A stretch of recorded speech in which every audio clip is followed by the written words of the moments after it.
cartoon story where আমাদের গ্রামের পাশে একটা বহু পুরনো বাঁশবন ছিল। দিনের বেলায় শান্ত ঠান্ডা, কিন্তু রাত নামলেই চারপাশে অদ্ভুত এক নীরবতা নেমে আসত।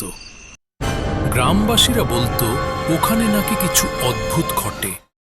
অনেকে পায়ের শব্দ শুনেছে, আবার কেউ দেখেছে সাদা কাপড়ে ঢাকা লম্বা অবয়ব।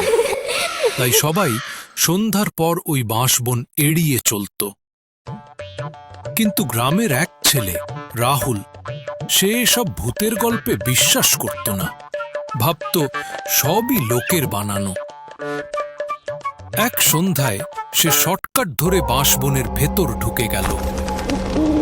প্রথমে সব ঠিকই ছিল, হঠাৎ করে চারদিক একেবারে চুপ। বাতাস থেমে গেল, পাখির আওয়াজও নেই।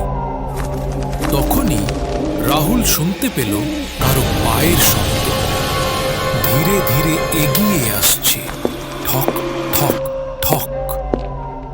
সে ঘুরে তাকালো আর দেখল বাঁশঝাড়ের ফাঁকে সাদা কাপড়ে ঢাকা এক লম্বা অবয়ব দাঁড়িয়ে আছে। মুখটা অস্পষ্ট, শুধু এক ভয়ানক ছায়া। রাহুল দৌড় দিল, কিন্তু যতই দৌড়ায় সেই পায়ের শব্দ তার পেছন পেছন এগিয়ে আসে, ঠক ঠক ঠক। হাঁপাতে হাঁপাতে যখন সে বাঁশবন থেকে বেরিয়ে গ্রামের আলো আঁধারি রাস্তায় এলো, হঠাৎ সব শব্দ থেমে গেল। চারপাশ আবার শান্ত হয়ে গেল।